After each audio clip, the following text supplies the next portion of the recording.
Oi pessoal, nessa videoaula de hoje nós vamos falar sobre um tema um tanto quanto polêmico, mas fundamental para compreender a formação sociohistórica do Brasil. Nós vamos falar sobre o cangaço.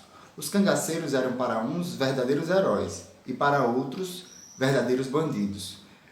De fato, o cangaço tem uma relação direta com a formação da identidade do povo nordestino. Fique com a gente, curta esse vídeo, siga o nosso canal e já já a gente começa a nossa discussão.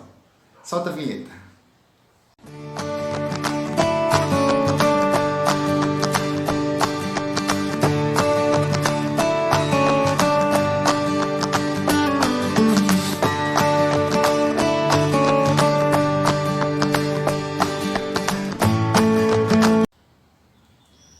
E aí pessoal, vamos lá?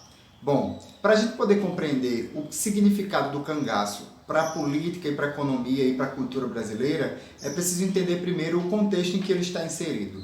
O cangaço aconteceu na região Nordeste, majoritariamente na região da Caatinga, que é a região interna, a região mais seca da região Nordeste. É lá onde não chegam os recursos para a agricultura, é lá até hoje onde as pessoas sofrem com mais falta de assistência do Estado, do governo. Bom, então, naquela região, sobretudo na região da Bahia, Sergipe, por ali, o poder era instituído pelos coronéis. Todo mundo sabe, a gente já fez uma videoaula discutindo sobre o coronelismo, né, e o poder que o coronelismo teve na formação do nosso país, né? E pessoas, apesar da proclamação da República, o poder do Estado não chegava lá, e as consequências disso tudo é que as pessoas terminavam escravizadas do poder político local, que era o coronelismo. Então, muitos grupos de pessoas, né, que estavam desempregadas, que perambulavam, pessoas que haviam saído da estrutura da escravidão, decidiram se unir e fazer justiça com as próprias mãos. Eram responsáveis por saques nas principais cidades do Nordeste, eram responsáveis por morte, eles matavam coronéis, matavam políticos, matavam comerciantes que não ofereciam apoio. Então percebam que o quanto o cangaço é polêmico e o quanto a gente pode tirar de aprendizagem desse contexto, desse movimento que surgiu no Nordeste brasileiro, né? Existem registros que a partir de 1828 já existiam grupos de cangaço.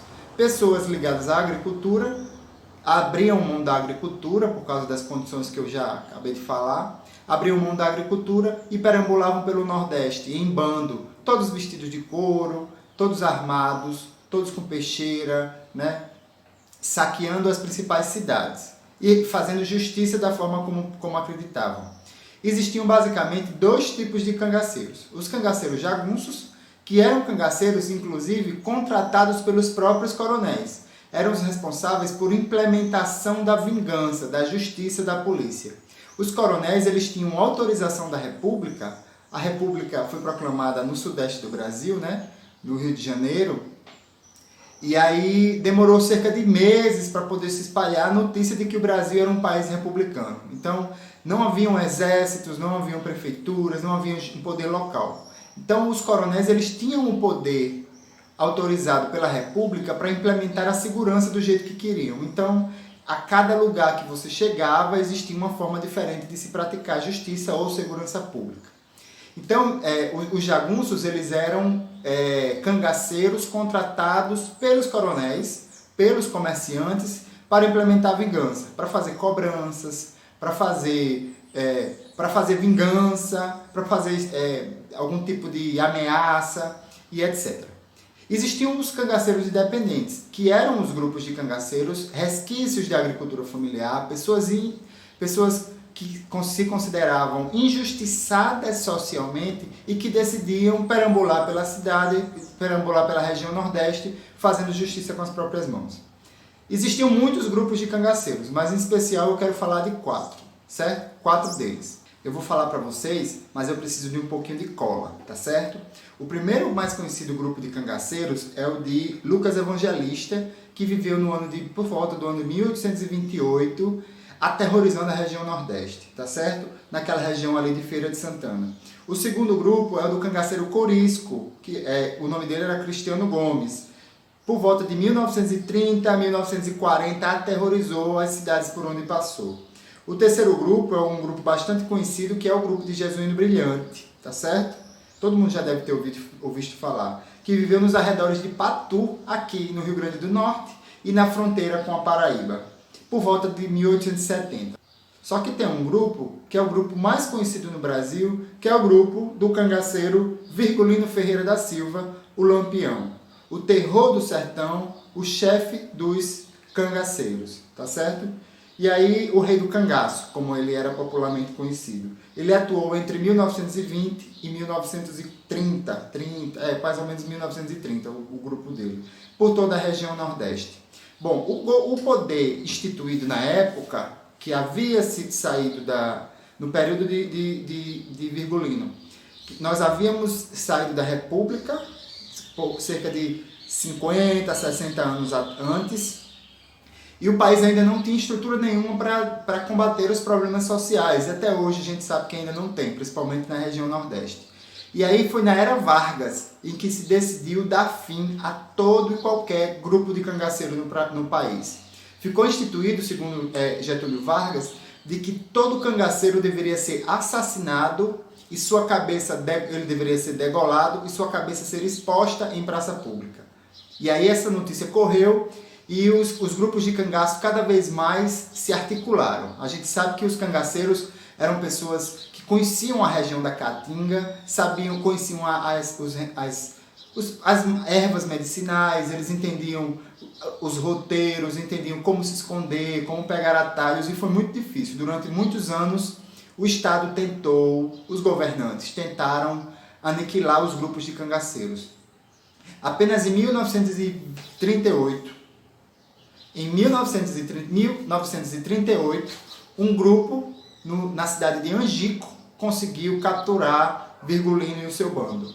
Para vocês terem ideia, foi preciso um exército inteiro para pegar o grupo de Lampião. A cabeça deles todos foram degolados, mas eu tenho até uma curiosidade para falar.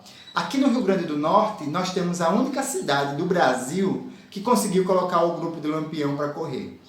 Sabia-se que por volta de 1927, o grupo de Lampião estava no Rio Grande do Norte. O prefeito na época da cidade de Mossoró era Rodolfo Fernandes. A cidade comemorava o dia de Santo Antônio, a véspera do dia de Santo Antônio, com fogueira, com festejos em um clube. E chegou um bilhete dizendo que um bilhete de Virgulino, através de um portador, que havia sido ameaçado para levar o bilhete para o prefeito.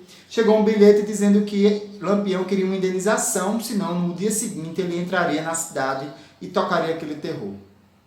Lampião acabou a festa de comemoração de Santo Antônio, os trens foram mobilizados, as mulheres e as crianças entraram todos nos trens e saíram da cidade. E o prefeito respondeu o bilhete, dizendo assim: pode entrar na cidade que amanhã a gente te espera.